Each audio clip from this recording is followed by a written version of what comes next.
A very good morning to you. Welcome to the Breakfast Club. My name is Brighton Ngube. Today on the show, I'm joined by historian Methembe Hadebe to unpack his book that's just written about Alfred Nikita Mangena, Oral Histories of the First ZPRA Command. He's also written a book called Itilaba, focusing on the ZPRA women. Methembe, welcome to the show this morning. Thank you so much.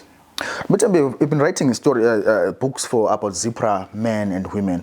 What inspires you to write stories focusing more on ZPRA men and women? I think primarily you understand that the history about ZAPU and ZPRA on its own has been alienated. We are not seeing it in the mainstream history textbooks. We are not seeing it anywhere. So nothing of that sort has been found about history, about the history of ZAPU and ZPRA. So maybe what inspired me is to say we should at least document that history, while at least some of the living cadres are still alive. Because the history of ZAPU and ZPRA comes in bits and pieces. There is no amalgamation, or there was no synchronization where you could actually go to a library and say, I want to read this about Mangena. Yeah. You take a book, you read, there's nothing. You say, I want to read this about Lookout Masu, there is nothing. You go maybe into public spheres, let's say into the National Archives of Zimbabwe, and say, I need the information about this particular figure. Suppose you say, I want to read about Joanna Mafuyana, I want to read about Reporting Pogo, Ambrose Mtiniri. Absolutely, there is nothing. So what then inspired me is to say, we need to come up with a program, we need to come up with a project that tries to document the history of these fallen and living cadres, while at least we are still alive, while at least some of them are still alive. Because there will come a time to say some of them would have died, would have fallen, and no one, we won't have a reference point, because we need to show the nation that this country came as a result of the coordinated effort between ZANU, ZANLA, and ZAPU, ZPRA. So all those stories should reflect that it was a coordinated effort between these two main parties with their liberation wings. But Methembe, also if you look at our history in terms of our school, our learning, our education in Zimbabwe, you find you're hearing more of the ZANLA stories than the ZPRA stories. Why is it so that there's this agenda to not write stories of the ZPRA men and women in Zimbabwe? It is not a secret to say the history that we have is a history that was written on the sidelines of a victor. From the victor, now that you have mentioned it, ZPRA lost elections. It is said that ZPRA lost the elections. So the history that was written to glorify the victors.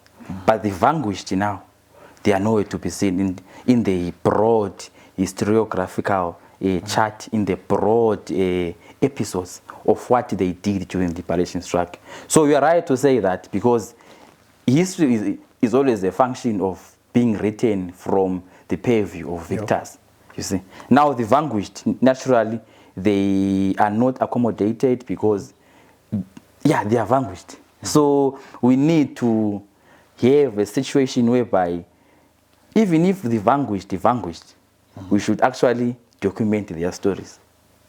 What about the ZPRA cadres who, you said you speak about the issue of fallen, some of them have fallen, some of them they've gone, right?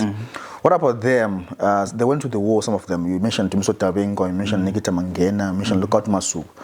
They didn't write their stories, they didn't document their stories.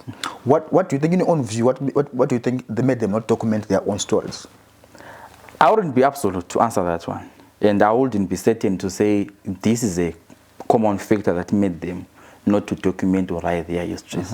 Look, I said ZPRA cadres, actually ZPRA cadres became victims.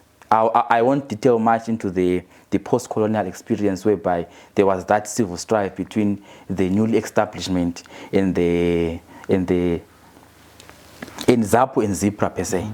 So that one on its own, you find they were then preoccupied in trying to come up with situations of surviving, because the post-colonial experience it targeted the ZPRA cadres. It targeted them, you see. So that on its own, some of them went into the hiding. Some of them then said, you know what, I no longer want to be identified as a cadre of ZPRA. Some of them just went with the flow to say, we are going to the Unity Accord, we are going into the government, we will just be what we are, you see. So that on its own, there are various factors that contributed to for them not to write that type of episodes, their stories and document all their episodes. So you then find that it also contributed to a fractured history about them, you see. So I wouldn't be absolute to say this is the common point that made them all not to write there. They had their factors, but the common factor was the post-colonial experience. It affected them. Some of them changed identities. Some of them never wanted to be identified as cadre. Some of them went into a Lao. Some of them, they then became politicians. Some of them became farmers. Some of them became teachers and all that. So given that standpoint, most of them forgot about writing, tended to sideline writing, and just lived a new episode of life. Let's talk about your other book, Hitler. You're focusing more on ZPRA women, right? And we went to the strike and so on. You speak to different women, you profile different women. How has it been the journey like, talking to the various women, and what was their role in the strike? It's not easy to talk about to talk to women who went to the war, especially the ZPRA. Some of them are so very, very, very secretive. Some of them... But why are they secretive with this information, this history? Like I said, the post-colonial experience, it made them have a different worldview of what are you going to use the information for. Because this is a common question when you go to interview them, to say, what will you do with this information that I'm going to give you? Unless and until you emphasize and maybe you try by all means to make them understand why we are doing this, at times we are not going to be successful. It's because of that post-colonial experience that they underwent, to say they then had to change their identities. Some said, some of them actually would never wanted to take part in anything to do with a documentation, liberation struggle, or being known that they are cadres. Yeah. But so on the other question, how has been the journey like working with the ZPRA women? It has been very marvelous. It's very good. Some of them were very cooperative. You see, you then understand the fact that when somebody who is a mother narrates their whole experiences, and you then juxtapose with some of the youth starter girls to say, but if a 13-year-old could do this, if a 14-year-old could do a judo, could do karate, could assemble a gun, could do everything, it feels inspiring for our generation to say, if women did it. It's a story that tells you that issues to do with women empowerment did not start in the post-colonial epoch or post-colonial phase. These are founding values or objectives that were also there during the liberation struggle, that even the women empowerment was the founding value, to say, whilst we are trying to liberate ourselves from the colonial, from colonialism, there was need to also empower women and girls to take up arms against the establishment, the colonial regime. I remember I spoke to one of the ZPRA cadres, one of the commanders of the Mkushi girls camp in Zambia. She was here from the Breakfast Club. She was speaking, she left Zimbabwe at the age of 17 to join the strike. So let's reflect on the youths of today, 17-year-old youth today. And that 17-year-old who left to join the strike and they became a leader of the Mkushi girls camp. Let's compare the two. Are they the same people, or you've changed direction along the way as young people?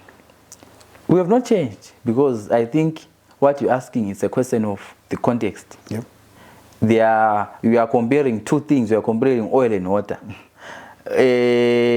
For women that went to the war during that time, they were pushed by the vision.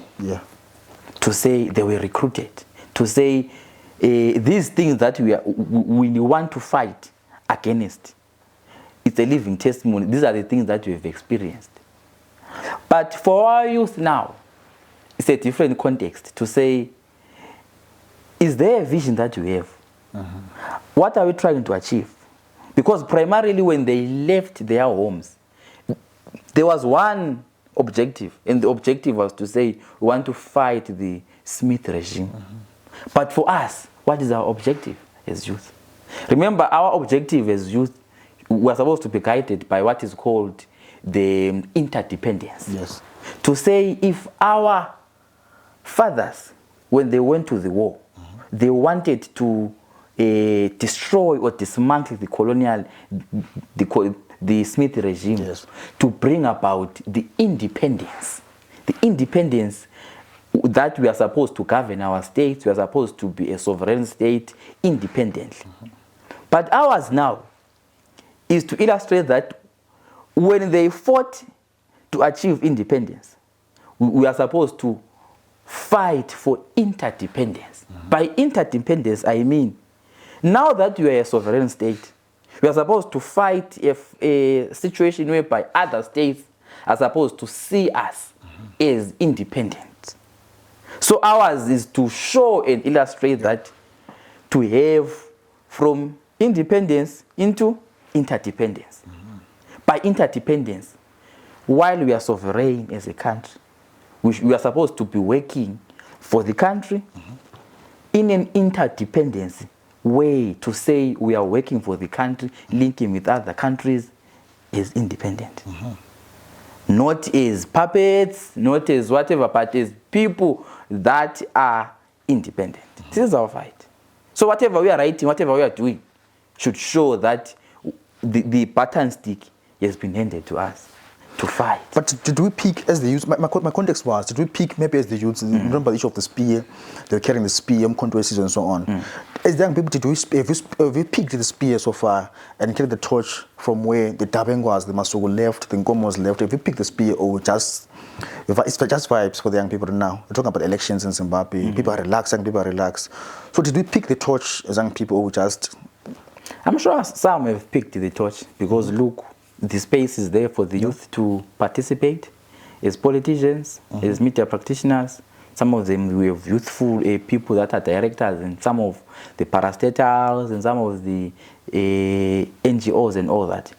But coming to that, look what the state has done. It has afforded the youth PR, by PR, youth proportional representation. There is a space for the youth to become politicians, to have their voices heard, to have the agenda of the youth being heard, be it in the apex of power. Look what other political parties have done. They've also included some youth in their campaigns, whether in the opposition or in the ruling party. The youth are being accorded that torch that we are talking about. Youth are being accorded some of the chances, although we are not saying that it is satisfactory. No. We are getting there. They are getting there. They are getting there. I suppose. So let's delve into your book that you recently launched in Bulawayo, Oral Histories of the First ZPRA Commander, focusing on Alfred Nikita Mangena. You interviewed various people in this book. Yes. First, you interviewed a former Vice President of Zimbabwe, Tegezela Mpogo. Let's talk about the conversation with him on his maybe in touch with Nikita Mangena. What was he saying to you? The Honorable Vice President, ex-Vice President of the state, Ubaba Mpogo, he gave a very good eulogies and experiences that he had with Nikita Mangena. He spoke about his strength of character, that he was somebody who knew what he was doing, who stood firm, whether that thing was unpopular and unfamous with some of the people. He said that Mangena was somebody who was very, very principled. He spoke about the way how he would address people, his manner in which he was so articulate, his way that he spoke so well, both isiNdebele and isiShona. He spoke about how he was punctual, and the manner in which he dressed, the military etiquette or the military turnover, smartly dressed. He was not only smart. He says that he was somebody who was somebody who would trust and somebody who would let's say if he says, I have your back, surely he was somebody who would exhibit that he was a trusted cadre. Ambrose Mtini reflects on Alfred Nikita Mangena, saying he was his senior, but however he admired his military vic and rigor.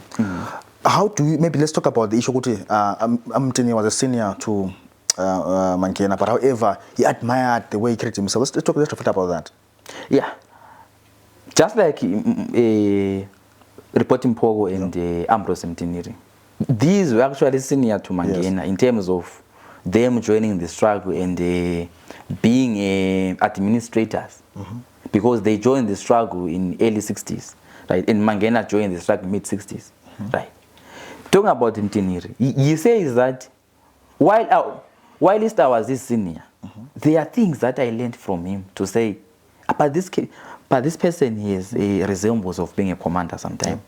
The way how he articulates, the way how he demonstrates, the way how he trains, the manner in which the strength of character, in the manner in which he speaks and gives command.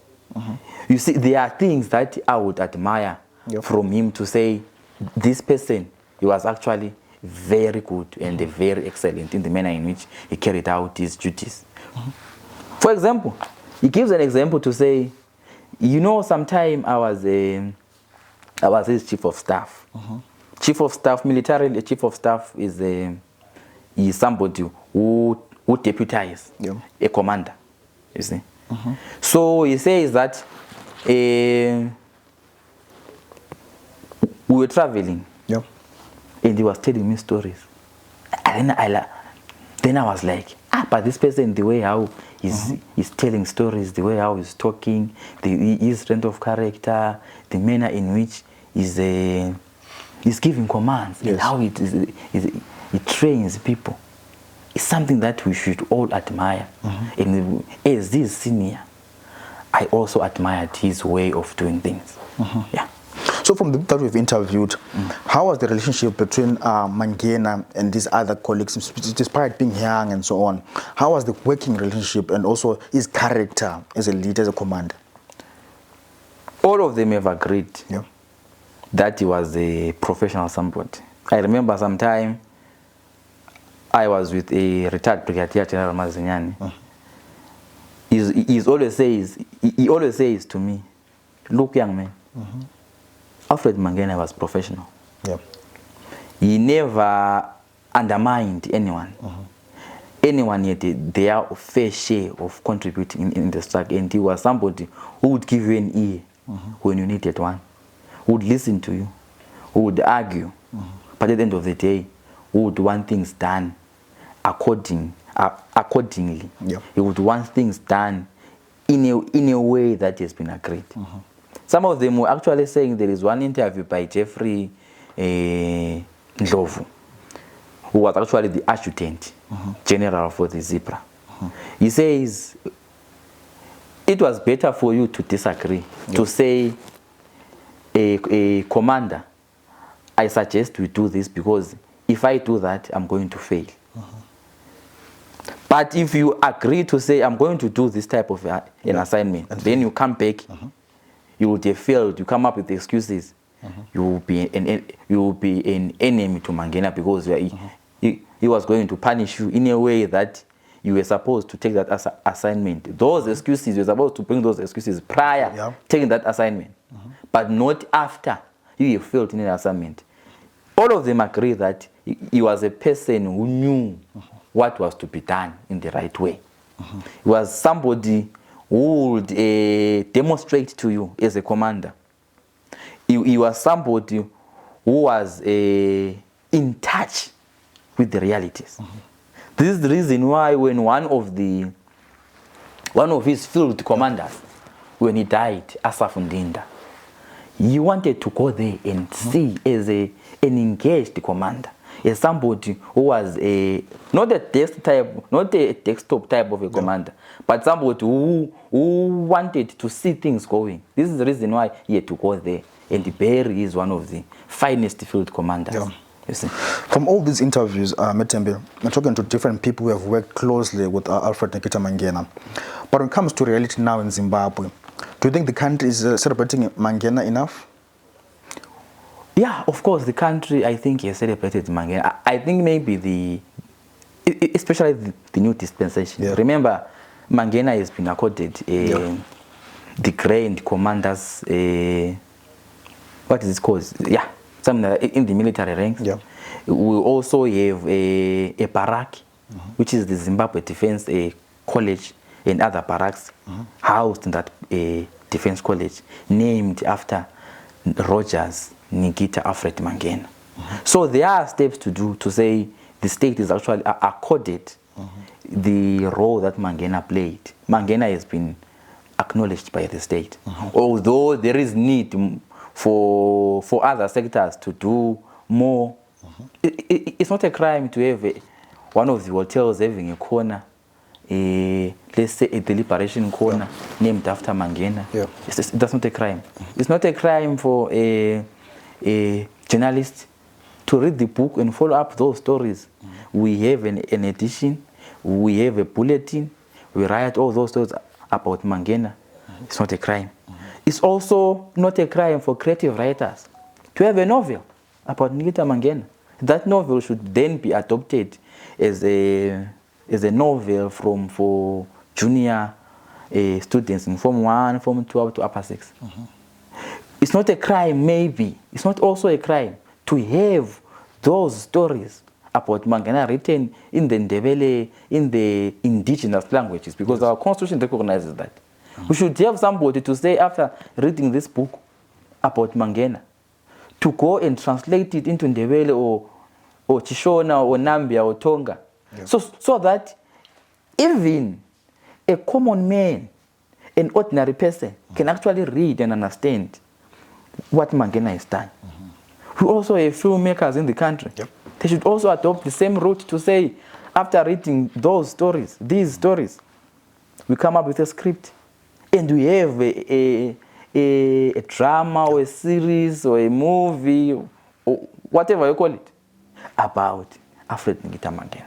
Speaking of novels and education in Zimbabwe, where are we missing it in terms of inculcating these stories into our curriculum in Zimbabwe? You know, now go to our schools, you find our history is more focusing on Zanda, focusing on the European history. I remember school learning about Louis XVI, but I don't know more about our own heroes. Where are we missing it as our education to put these stories into our curriculum? The challenge now is we all are blaming the government for not doing enough. Yeah.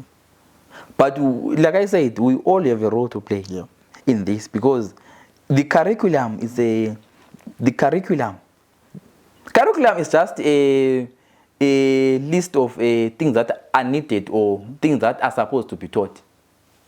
But suppose the government says we want something about Mangena, we want something about Lookout Masu, we want something about Rex Nongo, we want something about Zvinavashe. Do we have it now? Yeah. Do we have a readily available literature to say, this is the literature that you have? So all I'm saying is, let us not blame the government to say our education system is start lying to them. We all have a role to play to say, let's document all these things and present to the government to say, these are the books that we have. Yeah. We need them infused in our syllabus. If they agree, then we start from there. If they don't, we start from there. Now let's focus more on how important it is to document our own stories as black people. How important it is to document our own stories of our own heroes. Our kids will ask us one day, who was Methembe Hadebe if you didn't document your story? What will I say? How important is documentation of our own stories? The importance of documenting our own stories is that they preserve our heritage.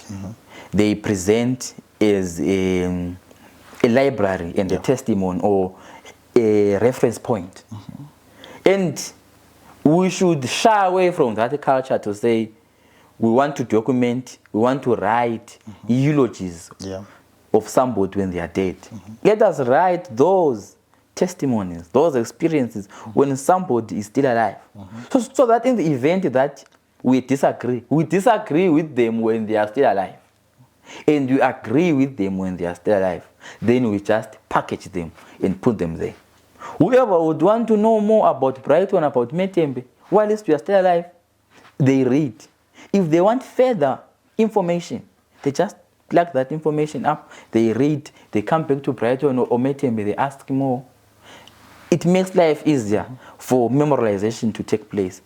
But for the problem that we have is we think we need to document these stories when people are dead. Yeah. No, let's shy away from that. In actual fact, writing is something that is developed from time to time. For example, this book is not exhaustive. Yep. It has its own inaccuracies, it has its own flawedness, there are mistakes there, there are disagreements there. So in its totality, yep, it doesn't present itself as an accurate account about Nikita Mangena. But there is a starting point. Let's agree, let's disagree. Let's write more books, let's write more volumes about Mangena, yeah, till we get it right. I say this because, yep, when we are writing all these stories, when people are alive, it makes life easier. So it's important for people to document these stories when people are alive. Speaking of disagreements, Methembe, there's an issue if you're writing a book of someone who's gone, who has fallen, right? People disagree about, should you have put this, should you have added this, should you have removed this?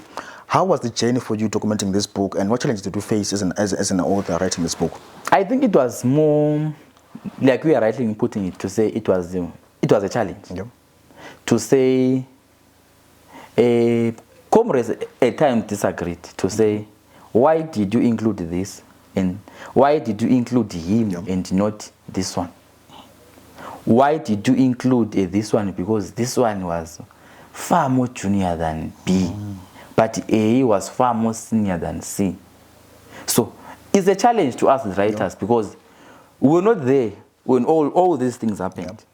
We just rely on what we are told by those that are there. To say, go and interview so and so, I go and so. That person that I would have referred to will say, go and interview so and so, because I think he interacted with Mangena. So people would refer you to different people, to different interviewees to say that I think this one worked with Mangena, because some they differ at the level at which they operated. We have people that operated at the level of being commanders in the high command. We had field commanders, we had bodyguards, and also their family members that are there in the book. So it becomes a challenge now to say, those that you would have interviewed will say, but you left A, yep, why not include Z? You left Y, why not include K? So if we wait for all the people that are being said to be included in the book, it will take us maybe 5 or 10 years. Because others, of course, will say, no, I want to be interviewed. Others will say, yes, I need clearance for me to be interviewed. Others will definitely tell you that if it is about that, no, leave me out. So I think this one, like I said, is just a first edition. We would have a second edition with other people that have agreed to talk about, yep, Alfred Nikita Mangena. But the journey has been challenging because some of them will tell you that I don't have clearance for me to partake. Some of them will say, no, I don't want to talk. Some of others will just, you just go there to them and they'll tell you, you want the subject matter about Nikita Mangena, but they will tell you a complete different thing altogether about, or maybe it's all about the lapse of memory, the aging, the alignment, and all that. So in closing, Methembe, there's going to be a second edition of this book.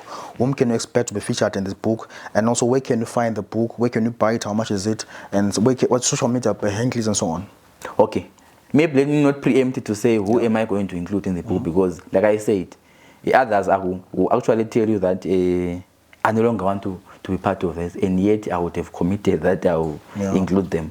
But be assured that you are going to have a second edition, and you are likely going to have an edition about Lukabat Masuku, which takes a similar route about the liberation struggle, about the liberation struggle and their contribution in during the war. Now for this book, now we are still uploading it in the Amazon and African Books collection. I think in a week or two we're likely going to have it up and live on African collections and Amazon. But for now, I think anyone who would want to buy this book should actually contact me in person, and we'll deliver this book to them. Do you want to share your phone number? Yes, it's 0776 530 630. 0766 776 530 630. 630, right. Thanks so much, Methembe and Hadebe, for joining us this morning on The Breakfast Club. Thank you. Thank you. This has been The Breakfast Club. My name is Brighton. I was joined by the author, historian Methembe Hadebe, the author of Hitilaba, as well as Alfred Nikita Mangena, oral histories of the first ZPRA commander. Please do enjoy the show and do follow us at ZPRA. For myself, it's bye for now.